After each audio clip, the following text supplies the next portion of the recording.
Buenos días, hoy vengo a hablaros de edificios contra el cambio climático. Me gustaría empezar contándoos dos retos importantes al que nos enfrentamos los arquitectos en las próximas décadas. Por un lado, crear edificios para una población mundial y creciente, cada vez más urbana. Recordar que vamos a ser casi 10.000 millones de personas en 2050 y que vamos a necesitar construir casi 500 millones de viviendas en las ciudades. Y por otro lado, ayudar a mitigar los tan devastadores efectos del cambio climático generados por las emisiones globales de CO2, que como sabéis afectan al calentamiento global, a la pérdida de biodiversidad, entre otras muchas cosas. Me gustaría contaros que una de las soluciones importantes para ambos retos pasa por construir viviendas, edificios, ciudades e incluso rascacielos con el material de la construcción del futuro, la madera ingenierizada. Fijaros, la arquitectura de las ciudades hasta hace no mucho han estado un poco ensimismadas, solo centradas en crear espacios y objetos pensando en sí mismas y en las personas que lo utilizarían. Pero ¿qué pasa cuando pensamos en los territorios de procedencia de todos los materiales con los que se construye y en las emisiones asociadas con procesarlos y transportarlos, o incluso la energía que necesitan para sus actividades diarias? Enseguida vemos que ha seguido un modelo en el cual los edificios y las ciudades consumen numerosos recursos de la naturaleza, los transforman y generan residuos y emisiones de forma lineal. La oportunidad y la promesa que tenemos con la madera es que podemos revertir este modelo lineal en uno más circular, uno en el cual las ciudades no se construyen a costa de la naturaleza, sino en simbiosis con ella, es decir, beneficiando a ambas partes. ¿Y por qué la madera permite este modelo más circular?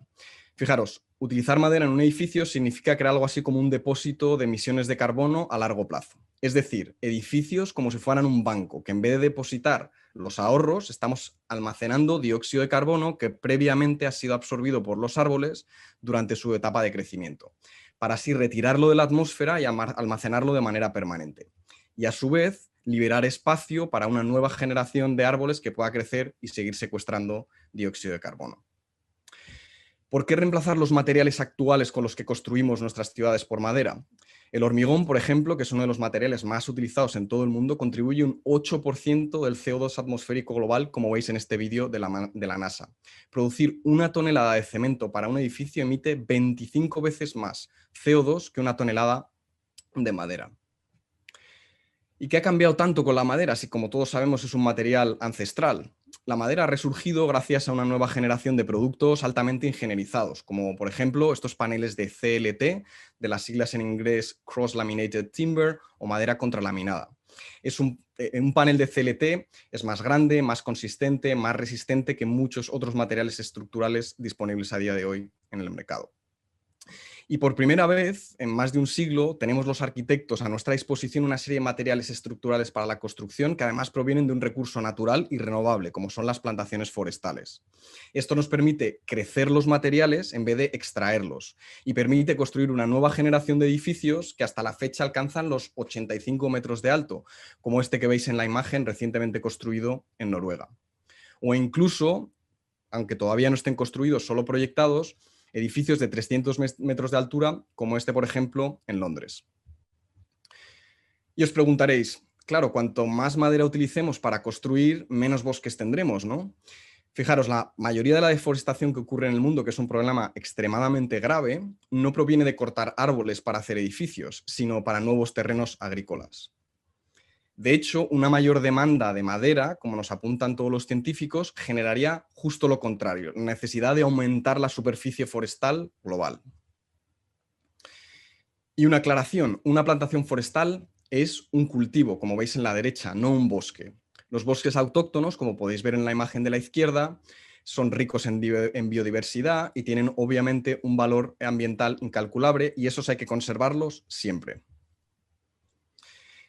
Y asumiendo que a estas alturas de la charla estáis diciendo todos, ok, estamos casi convencidos, Dani, de que la madera es el material de la construcción del futuro. Pero esto, ¿cómo cambia la vida del arquitecto? ¿Qué retos nuevos trae?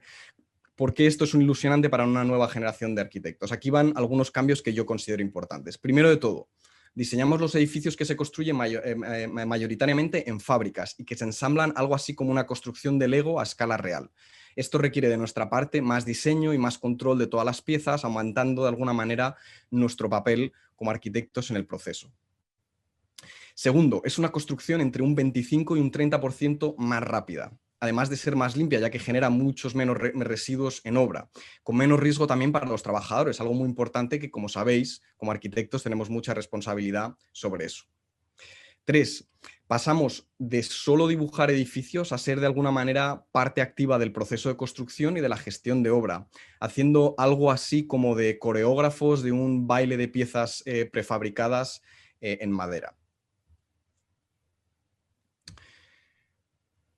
El cuarto aspecto que considero importante es que la madera permite a los arquitectos el uso de herramientas de fabricación digital, es decir, robots de todo tipo para fabricar casi cualquier cosa con casi cualquier forma, como veis, por ejemplo, en estas dos imágenes. Y quinto, aunque la construcción en madera hoy, por ejemplo en España, representa un porcentaje muy, muy pequeño de todo lo que se construye, hay un mercado emergente enorme, con mucho trabajo que va a requerir arquitectos, expertos en tecnología y en construcción en madera ingenierizada. Por poneros un ejemplo muy reciente, sin ir más lejos, Francia acaba de aprobar una ley que para el 2022 va a requerir que todos los edificios públicos, es decir, que aquellos edificios que paga el Estado, tendrán que tener al menos el 50% de toda su materialidad en madera.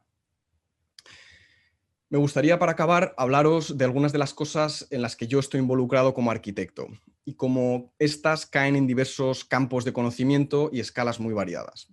Como sabéis, siempre nos han dicho que la ciencia es para la exploración, la ingeniería es para la invención, el diseño para la comunicación y el arte es para la expresión. Una de mis cosas favoritas de la arquitectura, a diferencia de otras profesiones, es que tiene la ventaja de ser transversal a estas divisiones. Por ejemplo, como arquitecto, metido en esta agenda que yo considero tan prometedora de la construcción industrializada en madera, realizo actividades profesionales muy variadas.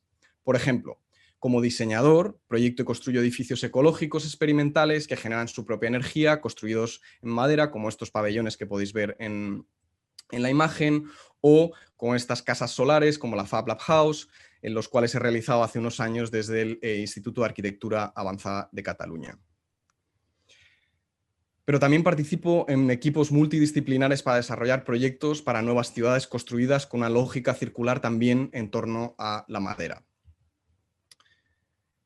Y también me permite cambiar el registro y cambiar la escala y acercarme al mundo del arte, por ejemplo, con esta obra realizada en madera y fabricada digitalmente para espacios públicos en la ciudad de Boston, construido hace 2 años. Pero también ejerzo un rol muy diferente al de diseñador. También ejerzo como docente e investigador. ¿Y esto qué implica? Pues esto implica, por ejemplo, dar clases en universidades de tanto prestigio como la Universidad de Harvard o como la Rhode Island School of Design, organizar conferencias con expertos en las materias en las que estoy investigando y dar charlas, muchas charlas sobre arquitectura y urbanismo, generalmente en madera. Y de vez en cuando, cada cierto tiempo, trato de plasmar todo el conocimiento generado en las diversas investigaciones en publicaciones como esta, que es el cuarto libro que publico, que en español se titularía algo así como Urbanismos en madera de lo molecular a lo territorial. Y más recientemente, en mi labor como profesor, dirijo un máster de posgrado en edificios ecológicos avanzados, también en el Instituto de Arquitectura Avanzada de Cataluña, donde los estudiantes aprenden, dibujan, calculan, fabrican, ensamblan y acaban construyendo proyectos de vivienda en madera autosuficientes energéticamente, como este que veis en la imagen. Y finalmente, para daros una visión todavía más diferente de los roles que uno puede ejercer como arquitecto, ejerzo también como consultor.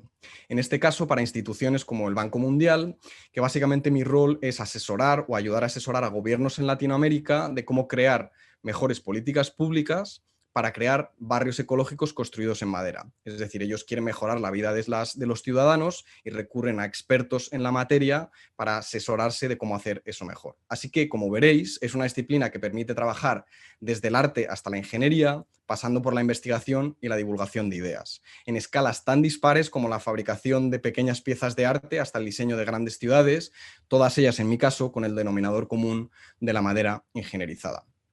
Y me gustaría terminar recordando que, pese a haber crecido con el mito del cuento de los 3 cerditos y el lobo, no debemos de tener miedo en este caso, a los soplidos del lobo, sino al feroz cambio climático. Y que la casa que mejor le puede hacer frente no es la de ladrillo, ni siquiera una de hormigón o de acero, sino la de madera.